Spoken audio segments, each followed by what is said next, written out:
오늘은 베이직 크리스천 라이브 두 번째 시간으로 말씀에 대해서 생각을 해보려고 합니다. 오늘날 우리가 예배에 있어서 또 그리스도인의 삶에 있어서 말씀이란 가장 중요한 자리를 차지하는데 이 말씀이 과연 어떤 의미가 있고 우리에게 어떤 영향을 끼치는지에 대해서 생각해 보려고 합니다. 제가 신학교를 다니던 시절 충격을 받았던 책이 있습니다. 그 책 제목의 이름이 바로 클라이드 라이드라는 사람이 쓴 설교의 위기라는 책입니다. 이 책의 원제가 empty pulpit이라는 텅 빈 강단이라는 그런 뜻입니다. 수없이 많은 설교들이 오늘날 전해지고 있고 수없이 말씀을 읽음에도 불구하고 텅 빈 강단과 같이 아무런 영향을 끼치지 못하는 설교, 아무런 영향을 끼치지 못하는 말씀이 있다는 것이죠. 그 책을 보게 되면 이런 이야기가 기록되어 있습니다. 어떤 목사가 이야기하기를 나는 귀를 기울여 들을 가치가 있다고 생각되는 설교를 거의 들은 적이 없다. 목회자 입장에서 봐도 그 설교를 볼 때 도무지 성경적이지 않고 말씀과는 상관없는 신변잡기에 관한 이야기들이 강단에서 전해지는 것을 한탄하는 그런 고백이었습니다. 그런가 하면 어떤 평신도는 이렇게 고백합니다. 설교는 우리에게 좋은 느낌을 주는 것 같지만 아무런 변화를 일으키지 못한다. 매주일 와서 설교를 들을 때 참 좋은 내용이다, 참 좋은 말이야 라고 감동은 받지만 그것이 그의 삶을 온전히 바꾸지는 못하는 아무런 능력이 없는 그런 설교가 전해지고 있다라고 그렇게 고백을 했습니다. 왜 이런 말들이 생겨날 걸까요? 왜 오늘날 설교를 그렇게 수없이 들어도, 아니 말씀을 그렇게 많이 듣고 읽어도 내 삶은 예전과 별반 다를 바 없는 모습으로 계속 반복되는 걸까요? 사도 바울은 이것을, 설교를, 하나님의 말씀을 하나님의 말이 아닌 성령의 능력이 아닌 사람의 말로 듣고 전하기 때문이라고 그렇게 고백하고 있습니다. 신약에 나타난 교회 중에 가장 아름다운 교회 중에 하나가 데살로니가 교회죠. 데살로니가 전서 1장을 보게 되면 믿음과 사랑과 소망이 어우러진 아름다운 교회였고 또 그 아름다운 믿음의 소문이 온 아가야 지방, 아시아 지방에 퍼져나갈 정도로 참 좋은 교회다, 너무 멋진 교회다, 좋은 일 많이 한다라는 소문난 교회다라는 칭찬을 보게 됩니다. 그러면서 바울 사도가 데살로니가 교회가 이렇게 아름다운 교회가 될 수 있었던 이유가 무엇인지에 대해서 2장 13절에 이렇게 말합니다. 이런 걸 우리가 하나님께 끊임없이 감사하면 너희가 우리에게 들은 바 하나님의 말씀을 받을 때에 사람의 말로 받지 아니하고 하나님의 말씀으로 받음이니 진실로 그러하도다. 이 말씀이 또한 너희 믿는 자 가운데 역사한다라고 그렇게 말합니다.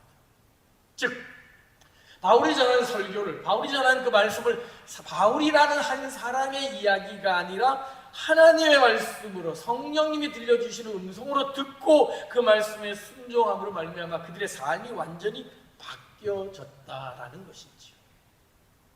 그저 인간 누구누구가 전하는 것이 아니라 하나님이 그 사람을 통해서 그 사람을 사용해서 전하는 하나님의 말씀이라는 사실을 믿음으로 받아들였고 그 말씀에 화답함으로 말미암아 그 말씀이 그 사람의 삶을 완전히 바꾸어 놓았다라고 그렇게 표현하고 있는 것이죠.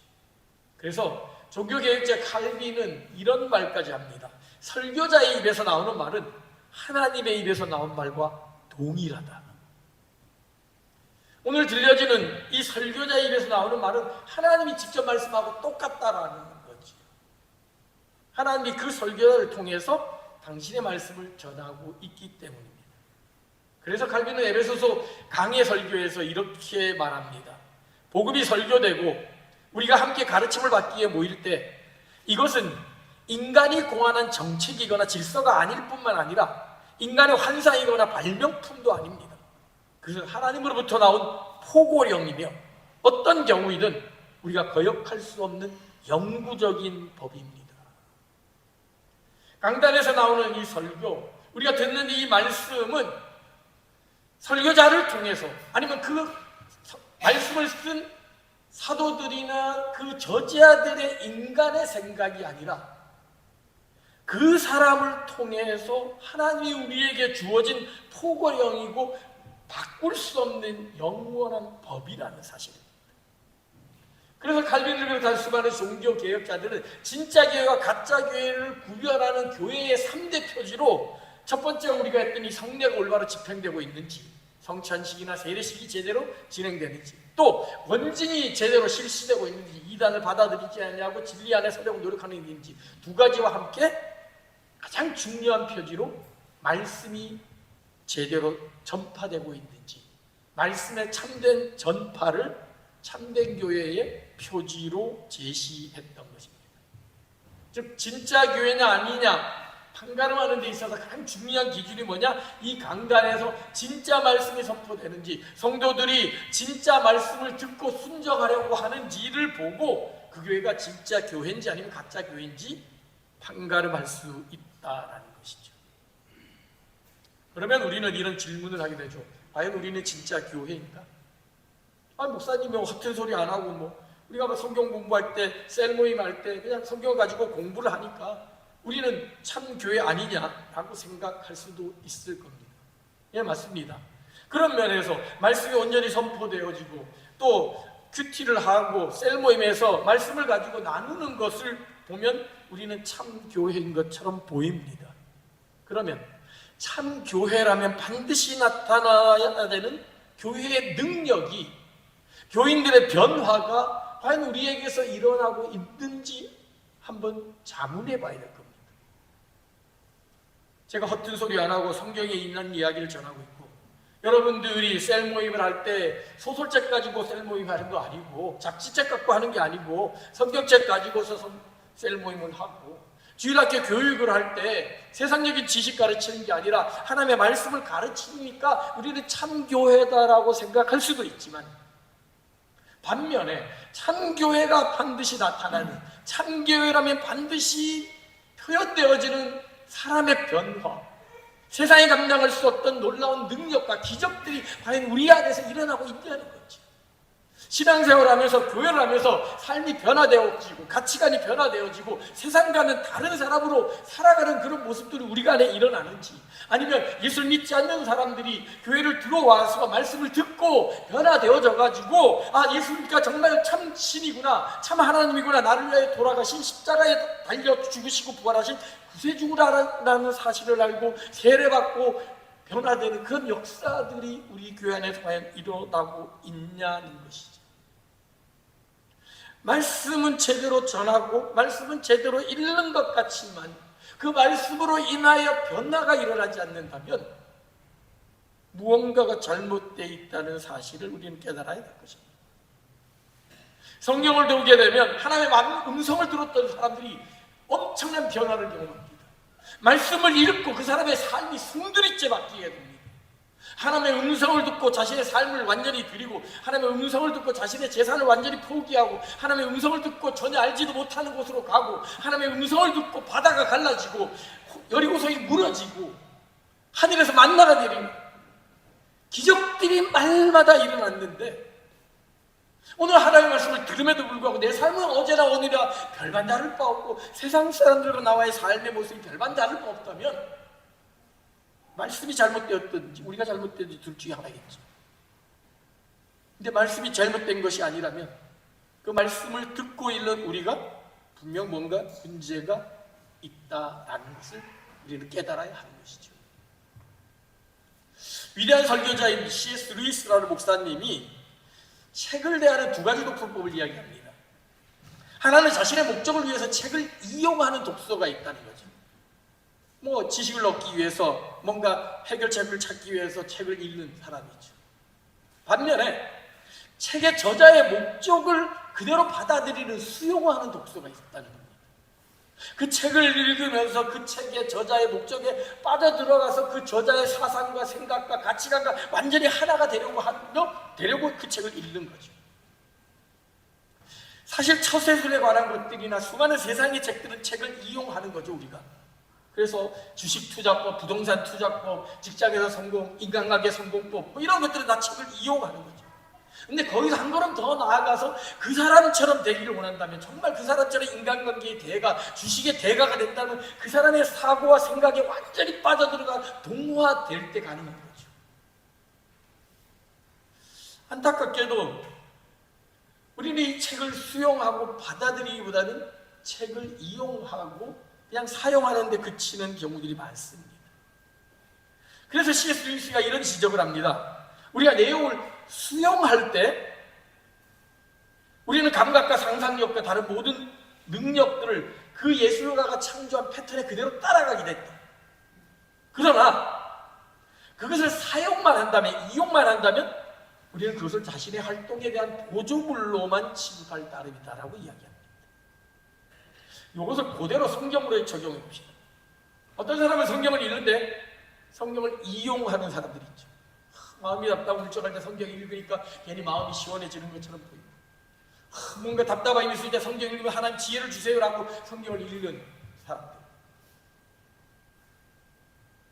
성경을 여러 번 다양한 방법으로 읽으면서도 하나님이 자신을 계시한 그 목적과 뜻을 깨달으려고 하는 것이 아니라 내 목적과 뜻을 이루기 위해서 성경에 필요한 부분을 골라내려고 하는 것은 성경을 사용하는 사람에 불과하다는 거죠.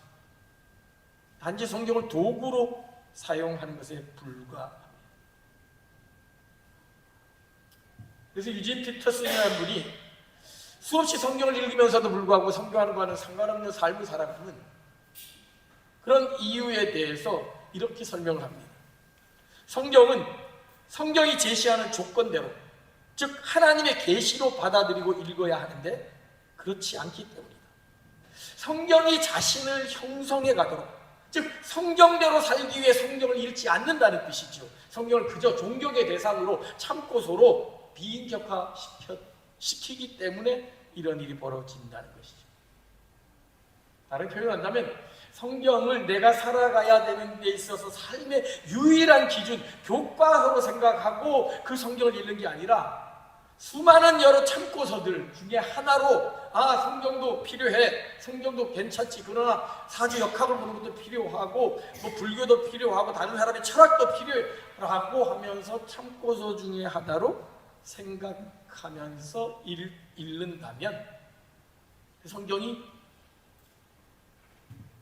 그 읽는 자신을 변화시키지는 않을 것이라는 것이죠. 그저 잠깐 사용하고 버리는 참고서의 잡지에 불과하다는 거죠.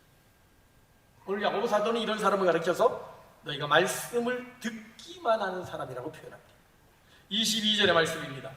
너희는 말씀을 행하는 자가 되고 듣기만 하여 자신을 속이는 자가 되지 말라. 말씀을 듣기만 하는 사람은 뭐 어떤 사람이라? 자기를 속이는 사람이라는 거예요. 메시지 성경이 이 부분을 이렇게 번역합니다. 말씀을 한 귀로 듣고 다른 귀로 흘려보내면서도 자신은 말씀을 듣는 사람이라고 스스로 속이는 일이 없게 하십시오. 아마 여러분들은 그래도 이 더운 날이지만 이 날씨 좋은 날, 이 정말 황금 같은 휴일에 교회에 나와서 예배를 드리고 말씀을 읽고 찬양을 하니까 나는 괜찮은 그리스도인이라고 스스로 생각할 겁니다. 맞습니다. 뭐 괜찮은 그리스도인이 아니면 이 귀한 시간을 내서 이 자리에 앉아있지 않겠죠. 그런데 여러분 착각하지 말아야 될 것은 단순히 앉아서 예배를 드리고 말씀을 듣는 것만으로 하나님 인정하시는 괜찮은 그리스도인이 아니라는 겁니다.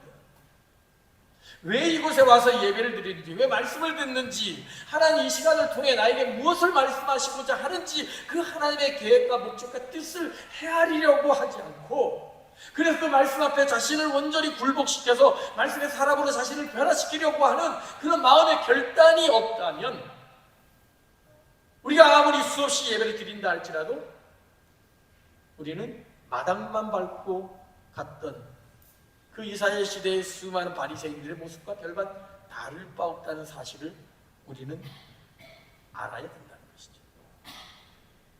야고보 사도는 말씀만 듣고 행하지 않는 사람을 가리켜서 이렇게 이야기합니다. 23절입니다. 누구든지 하나님의 말씀을 듣고 행하지 아니하면 그는 거울로 자기의 생긴 얼굴을 보는 사람과 같아서 자기 자신을 보고 가서 그 모습이 어떠했는지 곧 잊어버립니다. 말씀을 듣습니다. 말씀이 거울입니다. 말씀을 보고 내가 얼마나 더러운 존재인지, 얼마나 나쁜 사람인지, 무엇이 잘못되어 있는지를 깨닫습니다. 그런데 거울은 어떻습니까? 거울이 영원히 따라다니는 게 아니죠. 거울에 돌아서는 순간 자기가 어떤 모습인지를 잊어버리는 거예요. 말씀을 대할 때는, 거울을 볼 때는 여기가 잘못됐구나, 이 옷이 잘못됐구나 하는 걸 깨닫고 그래야지 라고 생각을 합니다. 근데 돌아서는 순간 거울과는 상관없이 자신의 모습이 어떠한지도 잊어버린 채 또 예전과 별반 다를 바 없는 모습으로 살아가게 된다는 것이죠. 말씀을 듣고 행하지 않는 사람들의 모습이라는 것이죠.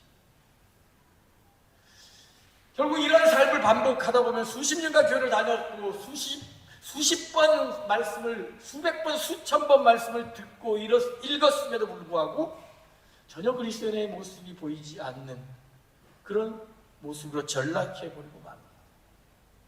오늘날 누구보다도 열심으로 교회를 나오고 말씀을 읽고 기도한다라고 하는 한국의 그리스도인들을 보십시오. 왜 세상의 조롱거리로 전락해버렸는지.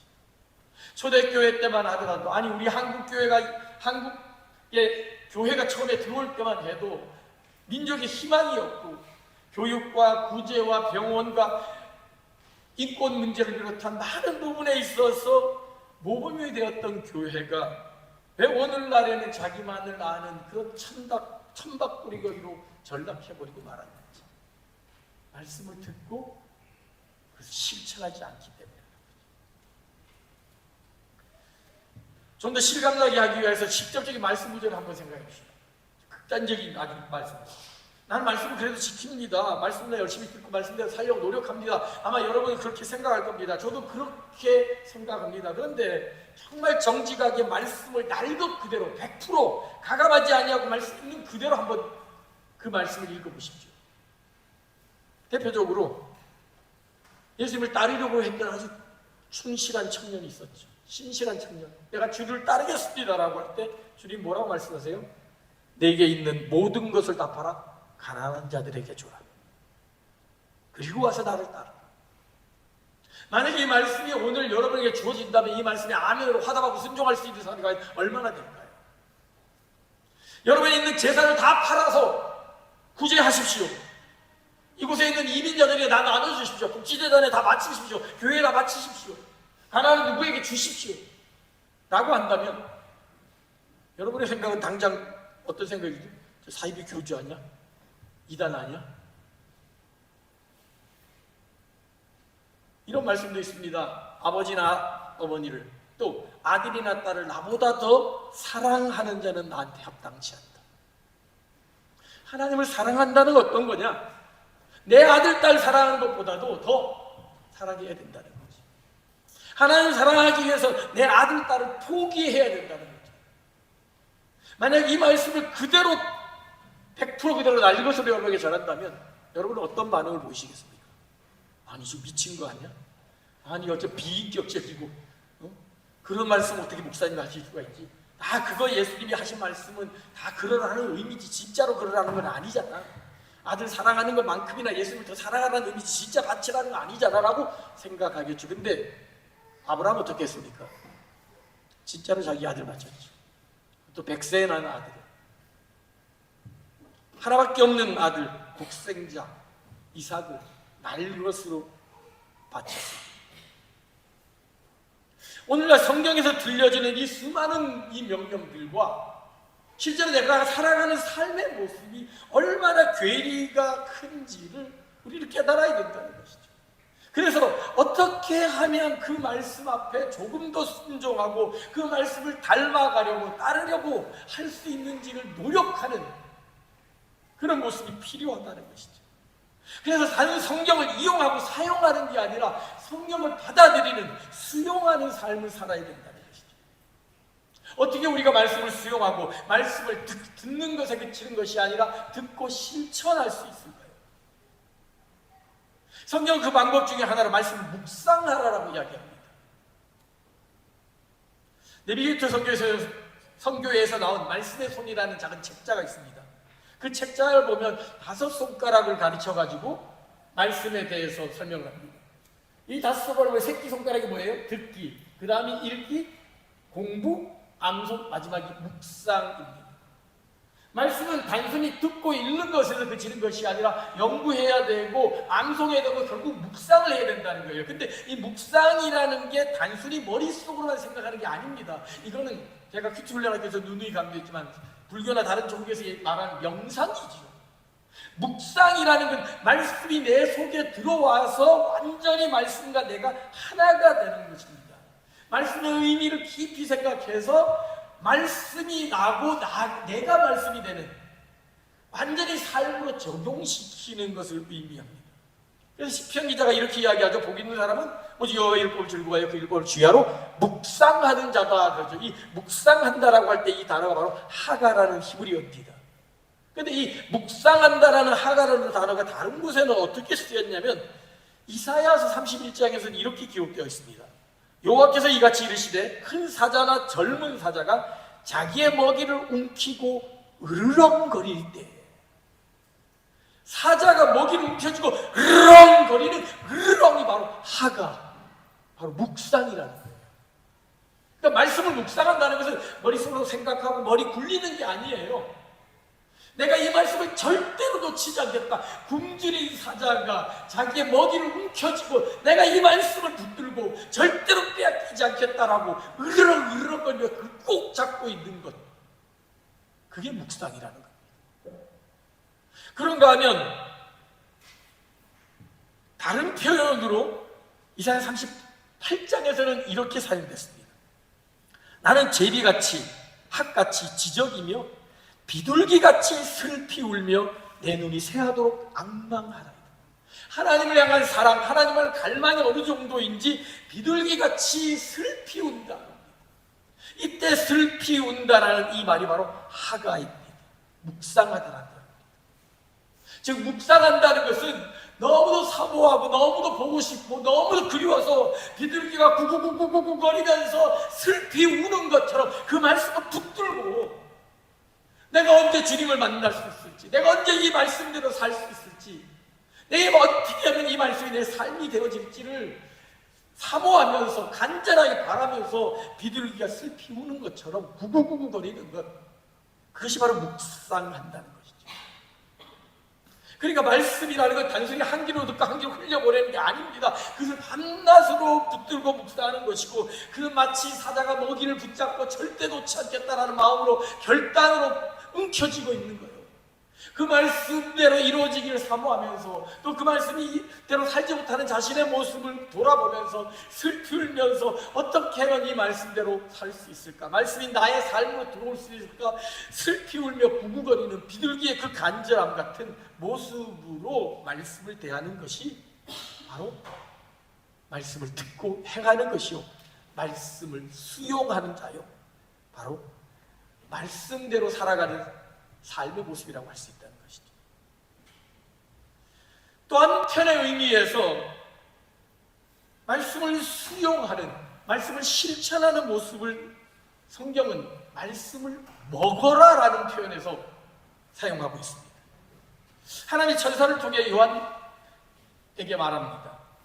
그리고 계시록 10장에서 이렇게 말합니다. 계시록 10장 9절과 10절입니다. 내가 천사에게 나아가 작은 두루마리를 달라 한즉 천사가 이르되 갖다 먹어버리라.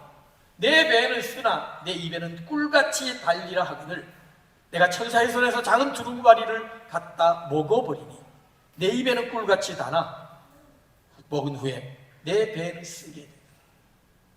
하나님이 두루마리 성경책을 주시면서 이걸 읽으라라고 하지 않습니다. 이걸 먹어버리라는 거예요. 말씀을 먹고서 그 말씀이 완전히 내 속에 들어와서 우리가 음식물을 먹으면 음식물이 소화가 되어서 피가 되고 살이 되고 뼈가 되는 것처럼 그 말씀이 내 속에 완전히 들어와서 피가 되고 살이 되고 뼈가 되게 되어져서, 그래서 이제는 내가 산 것이 아니라 내 안에 그리스도께서 사는 것이라는 그 고백처럼 말씀으로 살아가게 된다는 것이죠. 이것은 단순히 요한에게만 주어진 것이 아니었습니다. 구약시대 에스겔이나 에레미야 선지자에게도 동일한 명령이 주어집니다. 에스겔 2장 8절입니다. 인자야, 내가 내게 이르는 말을 듣고 그 패역한 족속같이 패역하지 말고 내 입을 벌리고 내가 내게 주는 것을 먹어라 하시기로 내가 보니 보라, 한 손이 나를 향하여 펴지고 있고 보라, 그 안에 두루마리 책이 있더라. 하나님이 책을 주시면서 이것을 먹으라 그럽니다. 예레미야도 마찬가지입니다. 예레미야 15장 만군의 하나님 여호와시여, 나는 주의 이름으로 일컬음을 받는 자라. 내가 주의 말씀을 얻어먹었사오니 주의 말씀은 내게 기쁨과 내 마음의 즐거움입니다. 주님의 말씀을 받아 먹음으로 말미암아 기쁨과 즐거움으로 가득 차게 되었다는 것입니다. 오늘 들려지는 이 말씀을 단순히 듣고 흘려보내는 것이 아니라 말씀을 먹음으로 말미암아 그 말씀이 나의 삶을 완전히 바뀌어지는 그런 은총을 누려야 한다라고 성경은 우리에게 이야기하고 있습니다. 그리고 이와 비슷한 이야기를 예수님도 하셨죠. 너희가 내 안에 거하고 내 말이 너희 안에 거하면, 너희가 내 안에 거하고 내 말씀이 너희 안에 거하면 무엇이든 원하는 대로 구하라 그리하면 이루리라. 어떻게 우리가 기도 응답을 받을 수 있을까요? 어떻게 우리의 마음의 소원이 이루어질 수 있을까요? 주님의 말씀이 내 안에 거할 때 무엇이든지 원하는 대로 구하라 그러면 이룰 것이다 라고 주님 말씀하십니다. 그리고 마지막 십자가에 달려 돌아가시 전 낮밤, 오늘 우리가 했던 성찬과 같이 예수님은 떡을 가지셔서 축사하시고 제자들에게 주시며 말씀하셨죠. 받아 먹어라, 이것은 너희를 위한 나의 몸이다. 단순히 시장에 파는 물건이 아닌, 우리가 기도하고 성령의 임재를 간구하고 기도하고 아멘으로 화답할 때 이곳에는 임재하신 주님의 몸과 주님의 살과 피가 되기에 여기서 먹고 마심으로 말미암아 주님과 하나가 되어진다는 것이죠. 그렇습니다. 말씀은 먹어야 합니다. 그래서 단순히 귀로 듣는 것이 아니라 입으로 먹어서 내 속으로 완전히 들어와야 된다는 것이죠. 책을 먹는다는 것은 그 책의 내용을 완전히 받아들인다는 것이죠. 인생의 모든 부분이 그 책의 내용과 동화된다는 겁니다. 성경을 읽는 것이 아니라 먹는 것이 됩니다. 성경의 모든 것을 받아들인다는 거죠. 필요할 때 좀 쉬운 말씀은 받아들이고, 아 이건 또 어떻게 할 수 있어? 너무 어려워. 원수를 어떻게 사랑해? 왼밤 내면 어떻게 오른밤 내? 이건 너무 무리하니까 그냥 내가 좋아하는 사람 사랑하고 용서해주는 정도로만 하고, 시사선택해서 받아들이는 것이 아니라 그 말씀을 통째로 먹어야 되는 거죠. 건강한 사람은 어떤 사람이에요? 중고등부. 건강한 사람은 어떤 사람이에요? 먹을 때 뭐 하지 말아야 돼요? 잘하잖아요. 여러분이 잘하는 거. 아유 엄마 이거 주구면 이거 해 그러잖아요. 편식하지 말자. 편식하지 말고, 목사님 얘기했죠. 어떻게 한다? 주는 대로 먹자. 네. 근데 우리도 성경을 너무도 편식하고 있는 건 아니죠. 그리고 요즘 계시록을 큐티하고 있잖아요. 좀 내용이 참 어려운 게 많아요. 그래서 가지고 질문지 만들고 할 때 참 쉽지 않더라고요. 그럼에도 불구하고 왜 하나님 우리에게 계시록을 주셨는지, 지금 왜 우리가 계시록을 읽었는지 생각하면 그 말씀을 읽으면서 그 말씀을 주신 저자의 뜻, 하나님의 뜻을 헤아리고 그 목적에 부합하기 위해 애쓰고 분투하고 노력하는 순간 그 계시록의 말씀이 우리 안에 들어와서 우리의 생각과 행동을 바뀌게 만들어준다는 것이죠. 말씀을 그대로 수용할 때 편견을 가지지 않고 편식하지 말고, 잘 이해가 안 되는데 이건 내가 못할 것 같지만 그러나 하겠습니다. 아멘 하면 말씀의 능력이 우리를 그렇게 할 수 있도록 우리를 바꿔준다는 거예요. 제사를 다 바치라고, 하나 이거 말도 안 되는 얘기, 뭐 4인 2단 교주도 아니고 무슨 말씀입니까? 그래도 왜 청년에게 내 가진 모든 것을 팔라 했습니까? 주님, 저희 오늘 이 말씀을 주시는 거 주의 뜻인 줄 아시면 다 드리겠습니다. 포기했을 때 하나님이 더 주시는 더 큰 거를 얻을 수 있다는 거예요. 어린아이가 자기가 움켜진 것을 놓지 않으면 엄마 아빠의 큰 손이 가져다 주는 그 복을 받을 수가 없는 거죠. 놓았을 때 하나님이 주시는 것을 경험할 수 있다는 것이죠. 그럴 때 우리는 그 말씀을 통하여서 자유로우며 완전해질 수 있다는 겁니다. 야고보서가 결론적으로 이야기합니다. 25절입니다. 자유롭게 하는 온전한 율법을 들여다보고 있는 자는 듣고 잊어버리는 자가 아니요 실천하는 자니 이 사람은 그 행하는 일에 복을 받아. 하는 모든 일에 주의 복을 받을 거라고 이야기합니다. 어떤 사람이에요?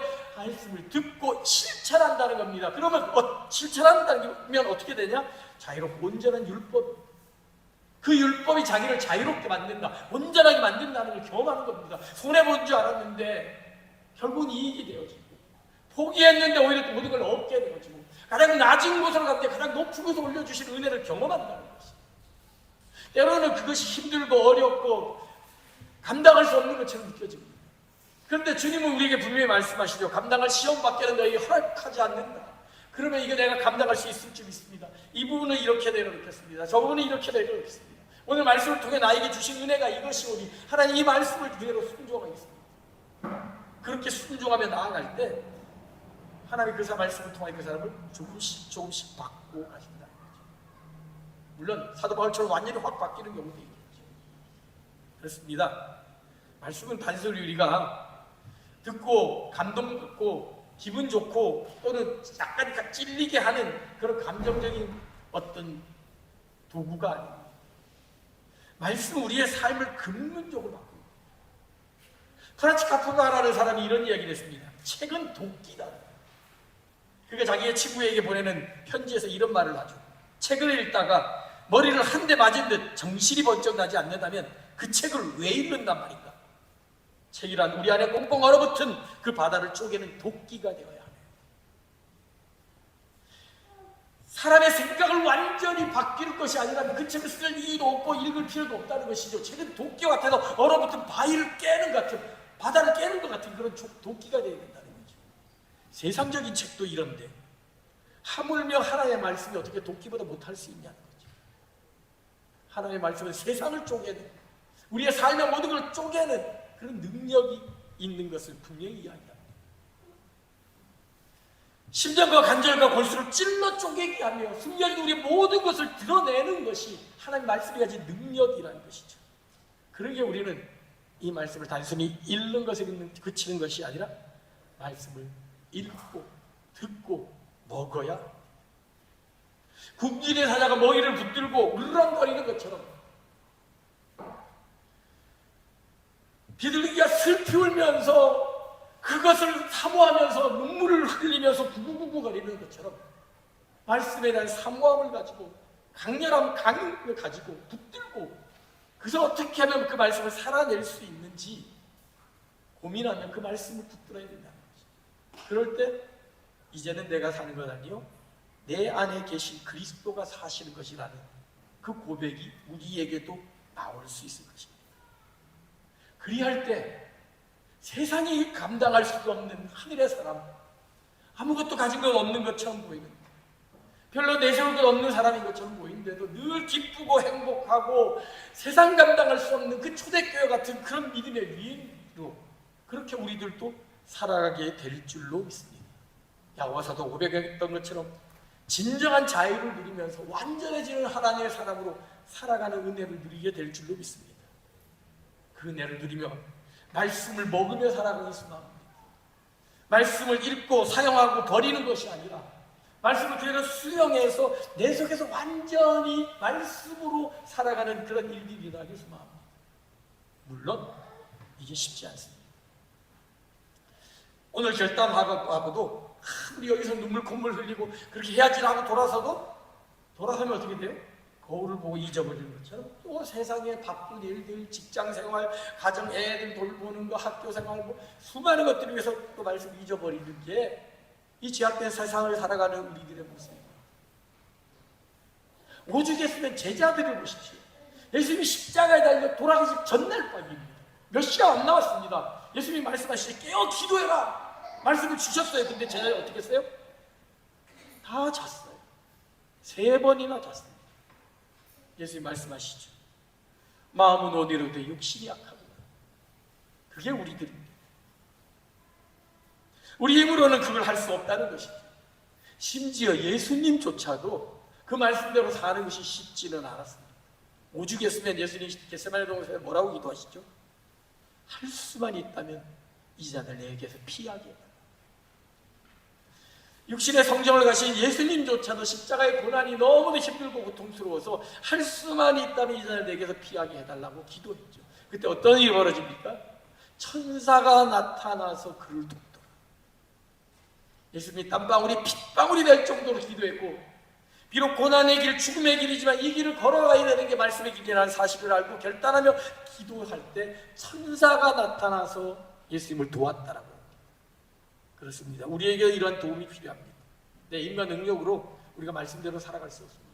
여기서 아무리 결단하고 헌신한다 해도 우리의 제약된 본성은 돌아서면 또 더 가지고 싶고 더 높아지고 싶고 인정받기 원하는 게 우리들의 모습입니다. 어떻게 낮아지고 희생하고 헌신하고 어떻게 예수의 길을, 그 십자가의 길을 걸어갈 수 있을까요?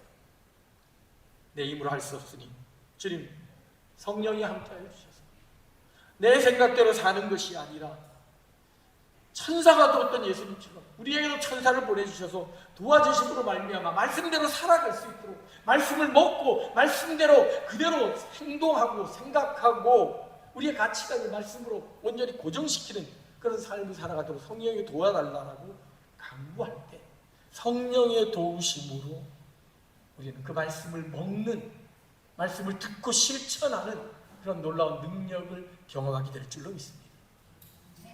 모든 성경은 하나님의 감동으로 된 것이라고 했습니다. 하나님의 영감, 하나님의 역사가 있을 때, 성령의 은혜가 있을 때 우리는 이 하나님의 감동으로 된 성경을 우리는 제대로 살아낼 수 있다라는 의미입니다. 성령의 도우심으로 말씀을 붙들고 살아감으로 말미암아 이제는 내가 사는 것 아니요 그리스도께서 사는 길이요, 이제는 내가 원하는 길, 내가 말하는 길을 걸어가는 것이 아니라 주님이 나를 통해 하시고자 하는 일들을 하시도록 나를 사용해달라고 고백하며 말씀의 사람으로 변화되는, 그래서 말씀이 주는 진정한 자유, 진정한 행복, 진정한 온전케 되는 그 놀라운 은혜와 복을 받아 누리는 저와 여러분 우리 모두가 되기를 주님의 이름으로 축원합니다.